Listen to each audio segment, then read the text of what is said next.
की बात करने जा रहे हैं। नमस्ते दोस्तों, आज हम एक ऐसी जियोपॉलिटिकल खबर की बात करने जा रहे हैं जो न सिर्फ भारत की ताकत और हिम्मत को दर्शाती है, बल्कि यह भी दिखाती है कि हम किसी भी वैश्विक दबाव के सामने झुकने वाले नहीं हैं। यह खबर है अमेरिका के भारत पर तथाकथित आर्थिक हमले की, जिसे उसने रूस के साथ हमारे बढ़ते व्यापार को रोकने के लिए किया। और भारत ने अपने एक शानदार मास्टर स्ट्रोक से न सिर्फ इस हमले को बेकार किया, बल्कि दुनिया को बता दिया कि हम एक उभरती महाशक्ति हैं। इस वीडियो में हम हर पहलू को गहराई से समझेंगे। अमेरिका ने यह हमला क्यों और कैसे किया, इसका भारत पर क्या असर पड़ सकता है, और भारत ने अपने रणनीतिक जवाब से कैसे पूरी दुनिया को हैरान कर दिया। अगर आप पहली बार हमारे चैनल पर आए हैं तो एक सच्चे देशभक्त की तरह चैनल को सब्सक्राइब करें, बेल आइकन दबाएं और इस वीडियो को लाइक, शेयर और कमेंट करना ना भूलें। तो चलिए इस खबर को शुरू करते हैं। बात शुरू होती है जून 2025 से, जब भारत ने रूस से 2.08 मिलियन बैरल प्रतिदिन कच्चा तेल आयात किया। यह आंकड़ा पिछले 11 महीनों में सबसे ज्यादा है और इसे केपलर और centre for research on energy and clean air जैसी वैश्विक एनालिटिक्स फर्म्स ने पुष्टि की है। एक आम भारतीय व्यापारी के ऑफिस की घटना सुनिए। महीने की तारीख होती है 25। वो एक कागज और पेन लेके बैठता, भैया इस महीने के 1 तारीख का खर्चा क्या है, अरे यार इतना रेंट देना है, इतनी सैलरी देनी है। फर्म्स ने पुष्टि की है। अब आप सोच रहे होंगे कि भारत इतने बड़े पैमाने पर रूस से तेल क्यों खरीद रहा है। दरअसल मिडिल ईस्ट में चल रही भू राजनीतिक उथल की वजह से कच्चे तेल की कीमतें आसमान छू रही हैं। सऊदी अरब, इराक और यूएई जैसे देशों से तेल की कीमतें बढ़ रही हैं और ऐसे में रूस का सस्ता कच्चा तेल भारत के लिए एक सुनहरा अवसर बन गया है।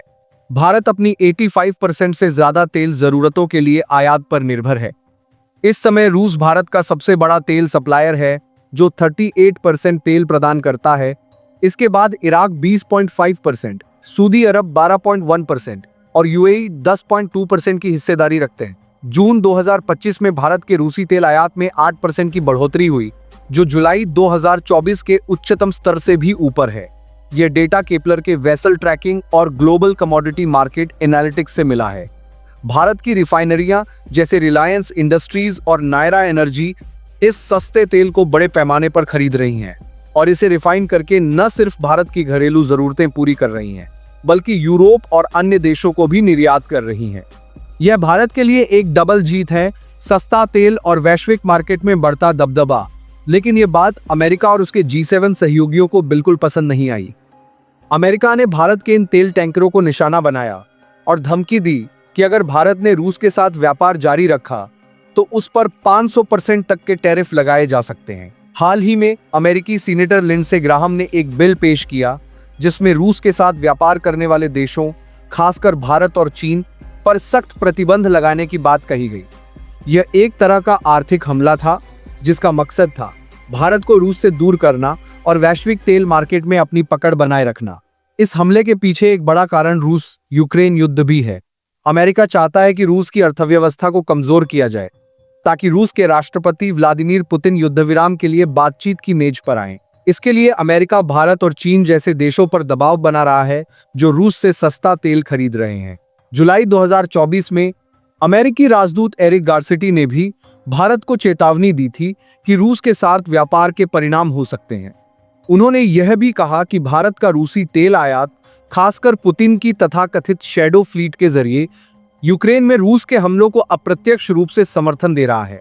लेकिन अमेरिका शायद ये भूल गया कि भारत अब वह पुराना भारत नहीं है जो किसी के दबाव में झुक जाए। यहाँ एक और चौंकाने वाली बात है। यूरोपीय देश जो भारत को रूस से तेल खरीदने के लिए आलोचना करते हैं, खुद भारत से रिफाइंड रूसी तेल खरीद रहे हैं। जी हाँ, भारत की रिफाइनरियां रूस से सस्ता तेल खरीदती हैं, उसे रिफाइन करती हैं और फिर यूरोप को निर्यात करती हैं। यह एक तरह की पाखंडी नीति है जहां G7 देश भारत पर प्रतिबंध की धमकी देते हैं, लेकिन खुद उसी तेल का फायदा उठाते हैं। भारत की 3 प्रमुख रिफाइनरियां रिलायंस, नायरा एनर्जी और कुछ सरकारी रिफाइनरियां रूस से आयातित तेल का आधे से ज्यादा हिस्सा खरीद रही हैं और इसका बड़ा हिस्सा यूरोप को जाता है। यह डबल स्टैंडर्ड भारत के खिलाफ एक साजिश जैसा लगता है, लेकिन भारत ने इस स्थिति को अपने फायदे में बदल लिया। अब आते हैं उस मास्टर स्ट्रोक पर जिसने अमेरिका के इस आर्थिक हमले को नाकाम कर दिया।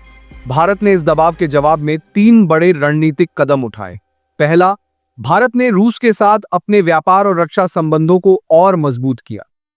हाल की रिपोर्ट्स के मुताबिक भारत रूस के साथ कई बड़ी रक्षा डील्स फाइनल करने वाला है, जिनमें S-400 air defence system 2, 160 bombers और 257 फाइटर जेट्स शामिल हैं। ये डील्स न सिर्फ भारत की सैन्य ताकत को बढ़ा रही हैं, बल्कि रूस के साथ हमारी दोस्ती को भी और गहरा कर रही हैं। यह एक तरह से अमेरिका को संदेश है कि भारत अपने राष्ट्रीय हितों से समझौता नहीं करेगा। दूसरा, भारत ने ब्रिक्स और ग्लोबल साउथ के मंचों का इस्तेमाल करके अपने व्यापार को विविधता दी।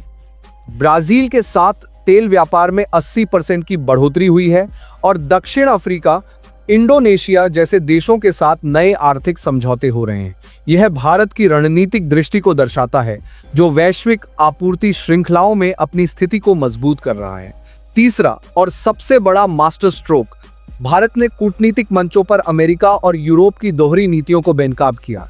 संयुक्त राष्ट्र और G20 जैसे मंचों पर भारतीय राजनयिकों ने यह सवाल उठाया कि जब यूरोप खुद भारत के जरिए रूसी तेल खरीद रहा है, तो भारत पर प्रतिबंध की धमकी क्यों?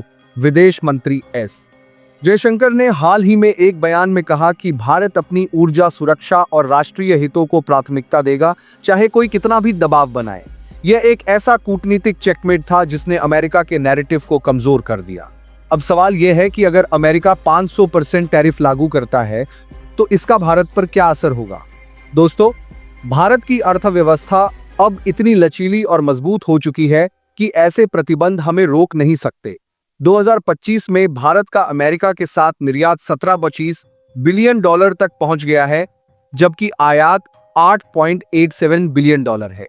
यह व्यापार असंतुलन अमेरिका को खटकता है, लेकिन भारत के लिए यह एक अवसर है। भारत अपनी घरेलू मैन्युफैक्चरिंग को बढ़ा रहा है।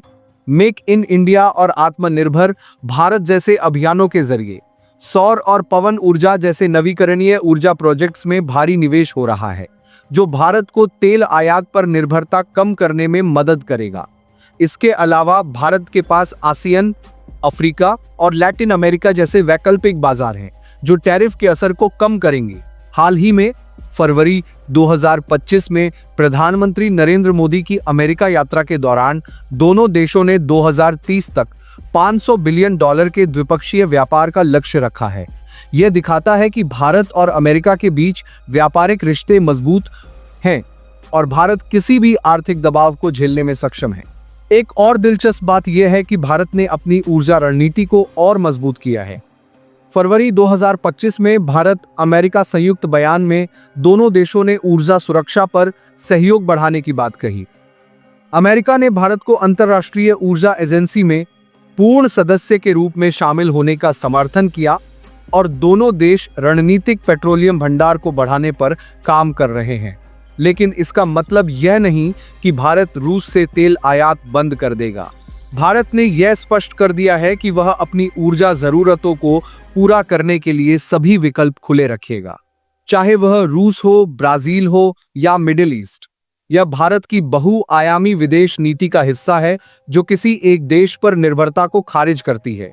इसके अलावा भारत ने वैश्विक मंच पर अपनी स्थिति को और मजबूत किया है।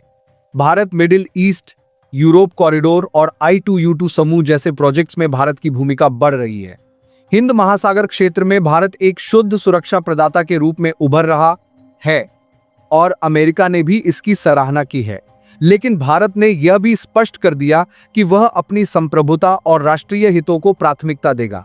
जब अमेरिका ने भारत को रूस के साथ व्यापार सीमित करने की सलाह दी, तो भारत ने जवाब दिया कि हम अपनी नीतियां वैश्विक शांति और अपनी ऊर्जा सुरक्षा को ध्यान में रखकर बनाते हैं, न कि किसी तीसरे देश के दबाव में।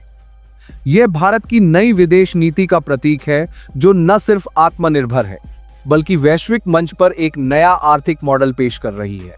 तो दोस्तों, यह थी भारत की उस हिम्मत और रणनीति की खबर जिसने अमेरिका के आर्थिक हमले को नाकाम कर दिया। भारत ने न सिर्फ रूस के साथ अपने व्यापार को जारी रखा, बल्कि ब्रिक्स और ग्लोबल साउथ के जरिए अपनी स्थिति को और मजबूत किया। यह खबर बताती है कि भारत अब एक ऐसा देश है जो न सिर्फ अपनी जरूरतों को पूरा कर सकता है बल्कि वैश्विक मंच पर अपनी शर्तों पर खेल सकता है। अब आपकी बारी है। इस वीडियो को लाइक करें, शेयर करें और कमेंट में बताएं कि आपको भारत का ये मास्टर स्ट्रोक कैसा लगा। क्या ये वैश्विक राजनीति में गेम चेंजर साबित होगा? आपकी राय हमें कमेंट में जरूर बताएं। मिलते हैं एक नई वीडियो के साथ।